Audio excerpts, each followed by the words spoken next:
How are you all? Hope ready for the class and not feeling sleepy? Alright, let's start. We are just left with the few topics of this chapter. Let's first start with the balanced diet. What is a balanced diet? A diet that contains all the nutrients in the required amount is a balanced diet.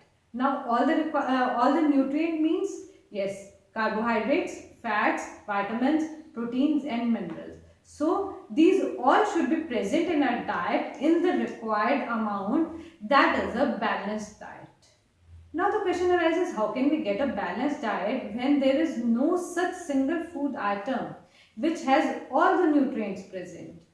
We can get a balanced diet by including many food items in our diet. For example, potatoes contain carbohydrates, pulses contain proteins, milk contain calcium. So by including lots of food items in our diet, we can get a balanced diet. Alright. Next is, do you and me need a same diet? No, it's not that. Why? Because young children need more proteins. So diet depends upon the age also.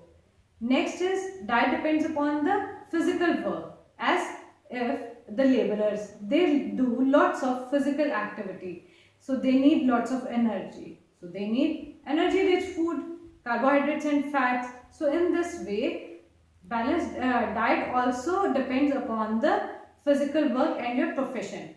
Alright. Next is cooking of vegetables. We need to be very careful while cooking the vegetables. Before cooking the vegetables, we should wash them very thoroughly. And we should avoid washing the vegetables after cutting and peeling. Why? Because washing of nutrients, it can lead to loss of nutrients. Okay, and we should not overcook vegetables also, because overcooking of vegetables can also lead to destruction of vitamins and minerals present in it. Alright, next we will discuss deficiency diseases. What are deficiency diseases? As there are 5 types of nutrients present in our diet and they all have their specific function. So if we will be having lack of any of the nutrient, then our body will face some disability. This will lead to a deficiency disease. The way we discussed carbohydrates. If we are having lack of carbohydrates in our diet, as carbohydrates, they gives us energy, so our body will face lack of energy and lack of stamina also. But if we are having excess of carbohydrates in our body, what will happen? I discussed this earlier also. Yes, excess of carbohydrates, they get deposit under the skin and it can lead to a disease named as obesity. So that means the nutrient should not be more than the required amount and the nutrient should not be less than the required amount. Alright. Next we will discuss a deficiency disease, Kwashiorkor. Kwashiorkor is a deficiency disease which is caused because of the lack of proteins in our diet.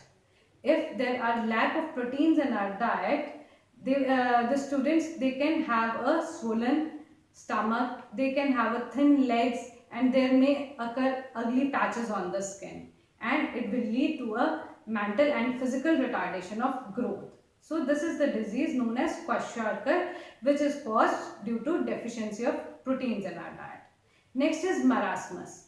Marasmus is protein energy malnutrition. It is also known as PEM because it happens due to lack of proteins, carbohydrates and fats in our body. And if the body is not having proteins, carbohydrates and fats, what will happen?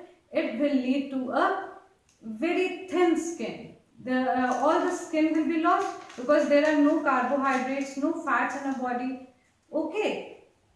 Next is deficiency of vitamins and minerals. As there are lots of vitamins we discussed, all of them, they play a specific role in our body. So if we are having lack of any of the vitamin, it will lead to a disease. For example, if there is lack of vitamin A in our body, it can lead to night blindness. If we are having lack of vitamin B1, it can lead to a disease named as beriberi. In this way, if we are having lack of any of the vitamin, it can lead to a specific specific disease. Next is scurvy. Scurvy is caused because of the lack of vitamin C in our body. Vitamin C gets destroyed while cooking. So we should include lemons, oranges in our diet so that we should not have lack of vitamin C in our body. If there is a lack of vitamin C, it can lead to bleeding of gums and the wounds will not get healed quickly. Next disease we will discuss is rickets. Rickets is caused due to lack of calcium and vitamin D in our body. And the symptoms are the legs get bow shaped, they get deformed and they get soft also because there is lack of calcium and vitamin D in our body. Alright, next disease we will discuss is anemia. Anemia is caused due to lack of iron in our body. There is a substance called hemoglobin is present in red blood cells, and the function of hemoglobin is to supply oxygen to all the parts of the body. If we are having lack of hemoglobin, we will feel very tired, our skin will look very pale, and we will also face shortage of appetite. So all this will lead to a disease named as anemia. And the last disease is goiter. There is a gland present in our neck region called as thyroid gland, and this thyroid gland, it produces a hormone named as thyroxine hormone.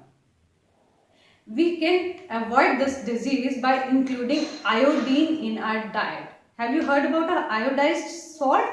Yes, we can, if we will include iodized salt in our diet, we can get iodine and it will not lead to a disease named as goiter.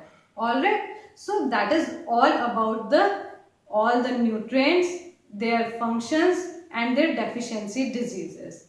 With this we have completed the chapter. Must go through it very thoroughly and read it. Okay, bye.